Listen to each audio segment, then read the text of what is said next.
Hi friends, எல்லாருக்கும் வணக்கம். நம்ம இன்றைக்கி எதை பற்றி பார்க்க போகிறோன்னா, நம்ம தூத்துக்குடியில் ஒரு சிங்கிள் ஹெட் மிஷின் வந்து இன்ஸ்டால் பண்ணி கொடுத்தோம். அதை பற்றி தான் பார்க்க போகிறோம். இப்போது மிஷின் வந்து க்ரைனில் வந்து இறங்கி வீட்டு முன்னாடி கீழே வச்சுட்டு போயிட்டாங்க. நாங்கள் மறுநாள் காலையில் 10 மணிக்கு போய் அந்த மிஷினோட பாக்ஸை ஃபுல்லாக ஓப்பன் பண்ணி அந்த மிஷினில் இருக்கிற டேபிள்ஸு அந்த பாக்ஸ் எல்லாம் ஓப்பன் பண்ணிவிட்டு மிஷினில் உள்ள அந்த பாக்ஸில் எல்லாமே க்ளீனாக இருக்கான்னு செக் பண்ணிவிட்டு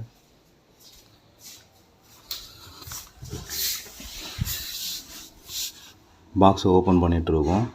ஓப்பன் பண்ணிகிட்டு இருக்கும்போது வந்து பார்த்திங்கன்னா உள்ளே வந்து ஒரு சின்ன அந்த மவுண்ட்டு மட்டும் பாக்ஸ் பேக்கிங்கில் டேமேஜ் ஆகி வந்திருக்கு.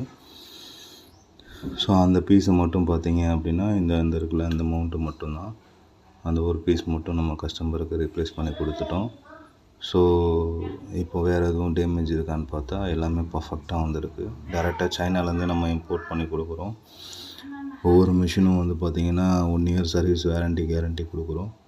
ஸோ சிஸ்டமும் இல்லாமல் நீங்கள் ஒரு எம்ப்ராய்டரி மிஷின் வாங்கி நம்ம கொடுக்குற டிசைன்ஸ் வச்சு நீங்களே மிஷினை ரன் பண்ணலாம்.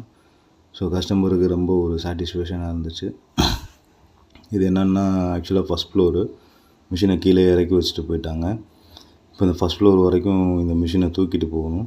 அதனால் ஒவ்வொரு பொருளாக வந்து ஸ்டாண்டை ஃபுல்லாக எடுத்துகிட்டு போய் நம்ம மேலே வச்சுட்டு, அதுக்கப்புறம் இது வந்து சைனாலேருந்து ஓட்டி அனுப்பிச்ச அந்த டெமோ பீசஸ் இதையும் எடுத்து மிஷினை ஃபுல்லாக மேலே தூக்கி வச்சாச்சு, ஸ்டாண்டை ஃபுல்லாக. இப்போ வந்து பார்த்திங்கன்னா கீழே அந்த மிஷினில் இருக்கிற ஒரு நட்டு இருக்கும், அந்த நட்டை கழட்டிட்டு இப்போ இந்த மிஷினை வந்து நம்ம என்ன பண்ணணும் அப்படின்னா, இந்த மாடியில் தூக்கிட்டு போகணும். இந்த மிஷினோட வெயிட் பார்த்திங்கன்னா 250 kg. இது மேலே போய் ஸ்டாண்டை ஃபிட் பண்ணிவிட்டு வந்துடும்னு சொல்லிட்டு மேலே இப்போ ஸ்டாண்டை ஃபிட் பண்ணிகிட்ருக்கோம். எல்லா ஸ்க்ரூவையும் டைட்டாக பக்காவாக ஃபிட் பண்ணி கொடுத்துட்டு ஸ்டாண்டை தூக்கி அவங்க எந்த இடத்துல வைக்கணும்னு சொல்கிறாங்களோ அந்த இடத்துல நம்ம அவங்களுக்கு செட் பண்ணி கொடுத்துட்டு, கஸ்டமரோட சாட்டிஸ்ஃபேக்ஷன் தான் நமக்கு ரொம்ப முக்கியம். இது எல்லாமே மிஷினுக்கு உண்டான அந்த கீழே பார்த்திங்க இல்லையா அந்த பொருள். இது மிஷினில் டூல்ஸ் பாக்ஸ் வந்துடும். அவங்க டூல்ஸ் வச்சு மிஷினில் ஃபுல்லாக பக்காவாக ஃபிட் பண்ணி இப்போ இந்த மிஷினை வந்து தூக்கிட்டு போகிறதுக்கு ஆள் கூப்பிட்ருக்கோம். ஸோ ஆள் வர்றதுக்கு வெயிட்டிங்கு. அதனால் வந்து இந்த மாடியில் தான் தூக்கிட்டு போகணும். படி 3 அடி தான் இருக்குது. இதை தூக்கிட்டு போகிறதுக்கு பிளான் பண்ணிகிட்ருக்கோம். ஸோ ஒரு 4 பேர் வச்சு கரெக்டாக மிஷின் எந்த ஒரு டேமேஜ் இல்லாமல் பக்காவாக தூக்கிட்டு போகணும். தூக்கிட்டு போகிற வீடியோ என்னால் எடுக்க முடியலை, அதனால் தூக்கிட்டு போகிற வீடியோ எடுக்கலை நான். ஸோ இப்போ வந்து அந்த மிஷினை வந்து 250 kg இருக்குது. இதில் வந்து வாட்டம் இருக்காது பிடிக்கிறதுக்கு. ஸோ அதனால் ரொம்ப கேர்ஃபுல்லாக கவனமாக தூக்கணும். கொஞ்சம் மிஸ் ஆனாலும் ஸ்லிப் ஆகி மிஷின் வந்து கீழே விழுந்துடும்.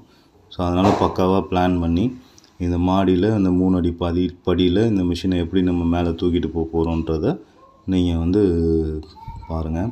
ரொம்ப கஷ்டப்பட்டு ஒரு 4-5 பேர் சேர்ந்து மிஷினை தூக்கிட்டு போய் மேலே ஸ்டாண்டில் ஃபிட் பண்ணிட்டோம். மேலே ஸ்டாண்டில் ஃபிட் பண்ணதுக்கப்புறம் எடுத்த வீடியோ தான் இது. ஸோ அதுக்கப்புறம் வந்து பார்த்திங்கன்னா மிஷினில் என்னென்ன பண்ணணும், கீழே அந்த மவுண்ட்டை டைட் பண்ணுறது, அப்புறம் அந்த வீல் அட்ஜஸ்ட் பண்ணுறது. கஸ்டமர் ஃபஸ்ட்டு வேறு இடத்துல வைக்க சொன்னாங்க, அப்புறம் உள்ள பெட்ரூமில் வைக்க சொல்லிட்டாங்க. இதில் ஏசி போட்டிருக்காங்க, அதனால் வந்து உங்களுக்கு டேமேஜ் அதிகமாக வராது, மிஷின் ஓடும் போது ஹீட் ஆகாது. ஸோ ஃப்ரேம்லாம் பக்காவாக நவலுதா அப்படின்றத பார்த்து கரெக்டாக செக் பண்ணி கீழே இருக்கிற ஃப்ரேம் டேபிளை ஃபுல்லாக ஃபிட் பண்ணி, ஸோ ஃப்ரேமோட மூவிங் எந்த அளவுக்கு இருக்குது அப்படின்றத செக் பண்ணிவிட்டு, அதுக்கப்புறமேட்டு பார்த்திங்க அப்படின்னா கீழே ஸ்டாண்டை ஃபுல்லாக டைட் பண்ணி பக்காவாக செட் பண்ணி கொடுத்துட்ருக்கோம். ஸோ 100% வந்து மிஷின் வந்து கிட்டத்தட்ட ஒரு பவர் கண்டிஷனுக்கு ஆன் ஆயிடுச்சு. இன்னும் மிஷின் வந்து பவர் ப்ளக் போட்டு பார்க்கல. ஸோ பவர் ப்ளக் போடும்போது அவங்க குழந்தைய வச்சு ஆன் பண்ண சொன்னாங்க. ஸோ அவங்களுக்கு அது ஒரு பெரிய ஒரு ஹாப்பியாக இருந்துச்சு, அவங்களுக்கு ஒரு சந்தோஷமான ஒரு விஷயமா இருந்துச்சு. ஏன்னா ஒரு புது பொருளை அவங்க வாங்கியிருக்காங்க அப்படின்னும் போது அவங்களுக்கு ஒரு பெரிய விஷயமா இருந்துச்சு அது. ஸோ அதுக்கப்புறம் பார்த்திங்க அப்படின்னா சின்ன புட்டாஸ், இந்த ஒரு புட்டாஸ் வந்து நம்ம போட்டு கொடுத்தோம். கஸ்டமர் வந்து மீதி இருக்க 3 புட்டா அவங்க தான் போட்டாங்க.